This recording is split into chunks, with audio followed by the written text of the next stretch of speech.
آنکھیں نکلی ہیں، سنتے جاؤ۔ آپ کے شاگردوں میں تابعیوں کے امام حضرت سعید بن مسیب رضی اللہ تعالی عنہ بہت بڑے جید، یعنی ان کے بارے میں کہا جاتا ہے تمام تابعیوں کے امام ہیں۔ امام بصری رحمۃ اللہ تعالی علیہ، میں بھی ذکر کیا محدث امام زہری کا، بہت بڑا محدث اپنے وقت کا، یہ تینوں شاگرد ہیں امام زین العابدین کے۔ اندازہ کیا علم کا اندازہ کہ اتنے بڑے بڑے معاملات، تینوں شاگرد ہیں۔ شاید وقت ملا تو ایک آدھ کی بات میں کر سکوں گا۔ تینوں کتنے شاگرد ہیں آپ کے۔ پھر اس کے بعد دیکھیں نا، اس کے بعد آپ چلتے جائیں، حضرت امام باقر رضی اللہ، آپ کے صاحبزادے ہیں امام باقر کے شاگرد کون ہے پتہ؟ ہم سب کے امام ابو حنیفہ رضی اللہ تعالیٰ عنہ۔ امام ابو حنیفہ حضرت جعفر بن صادق اور حضرت امام باقر کے صاحبزادے امام جعفر صادق۔ علم کا سمندر آپ اٹھاؤ کتاب اگر پڑھے لکھو تو اس وقت دور میں کتنے عالم تھے، کتنے محدث تھے، کوئی ان کے پائے کا نہیں، کوئی ان کے مقابلے کا نہیں۔ حضرت امام ابو حنیفہ زانو تھے کہ بیٹھے ہوتے تھے ادب سے، اور آپ فرماتے ہیں میری زندگی میں نے 40 سال اس علم دین میں نکالے، اگر میں یہ 2 سال نکالوں ان سیدوں سے تعلیم حاصل کرنے کا، جو علم روحانیت اور دینی میں نے ان سے حاصل کیا، تو میری زیرو ہے میرا علم۔ اس قدر پائے کی شخصیت ہیں یہ۔ دیکھو اس کے بعد آپ آگے بھی چلے جائیں گے تو آپ کو ماشاءاللہ ملتے رہیں گے آگے تک بڑے بڑے معاملات۔ اور صرف صدی کا دیکھیں آپ، پہلی صدی کا پہلا مجدد، وہ بھی شاگرد انہی شاخوں کا، پوتا شاگرد کن کا؟ ان کا۔ کون؟ وقت کا پہلا مجدد، یاد رکھو۔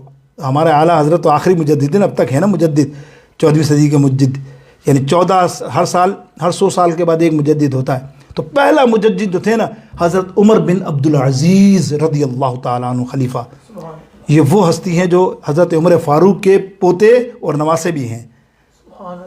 شاید میں نے پچھلی دفعہ واقعہ عمر فاروق کے زمانے میں بیان کیا ہو کہ امام جب وہ آپ گشت کرتے تھے عمر فاروق، تو ایک گھر میں گئے تو وہ دودھ کی وجہ سے میں نے بیان کیا تھا نا، بچی نے بولا نہیں اللہ دیکھ رہا ہے، اس نے کہا عمر تو نہیں دیکھ رہا نا، ڈال دے دودھ مانے کا۔ اللہ عمر نہیں دیکھ رہا، عمر کا رب تو دیکھ رہا ہے۔ عمر فاروق نے اپنے بیٹے سے شادی کی، ان کی اس بیٹے سے ایک بیٹی پیدا ہوئی جو حضرت ان کی والدہ تھیں، حضرت عمر بن عبدالعزیز کی۔ تو یہ نسل عمر فاروق ہے۔ ذکر آ گیا عمر فاروق کا، سبحان اللہ۔ تو میں ایک حدیث آپ کو سنا دوں، اب ہمارا تو ذکر یہی ہے نا، آ جائے تو یہ ذکر تو پھر اپنا یہ آج کل کے فتنے بھی دور ہوں۔ سنو، حضرت راوی ہیں حضرت زین العابدین، روایت کی انہوں نے ایک بات، کسی نے پوچھ لیا کہ یا زین العابدین، اور یہ مولا علی رضی اللہ تعالیٰ عنہ سے بھی روایت موجود ہے دوسرے پیران پہ، لیکن مولا علی حضرت زین العابدین سے دریافت کیا کہ یا سیدنا زین العابدین یہ بتائیے آپ سرکار علیہ السلام کے زمانے میں کس کو اعلیٰ شخصیت سمجھتے ہیں، جس کو حضور کے سامنے جو اعلیٰ شخصیت تھی اس میں کون سی شخصیت ہے؟ سوال کرنے والے کا شاید مقصد بھی آپ سمجھ رہے ہو، اس کا ذہن کچھ اور، کہ ابھی ذہن تو یہ اپنے والوں کا نام لے گا، مجھ سے کوئی پوچھو گے میں اپنے باپ دادا کا ہی نام لوں گا، ہمارا بھی ایسا ہی ہے نا، او بھائی مجھ سے بڑے والے سے بڑا کوئی نہیں۔ اس نے پوچھا تو اس نے کہا تو نہیں جانتا سید، کہتے ہیں کہ شیخین سیدنا صدیق اکبر اور عمر فاروق سے بڑھ کر اس وقت جب سرکار کے زمانے میں کائنات میں کوئی بھی فضیلت والا نہیں تھا۔ بڑی بات، یہ روایت موجود ہے، آپ پڑھے سوائق المحرقہ کے دوسری کتابوں میں، یہ 2 ایسی ہستیاں ہیں۔ اور بولے تو یہ سوال ایسا کر رہا ہے تو میں تجھے کیا ثبوت دوں؟ کیا اس میں بھی شک ہے کہ یہ دونوں ہستی اول اعلیٰ نہیں؟ بولے کیوں؟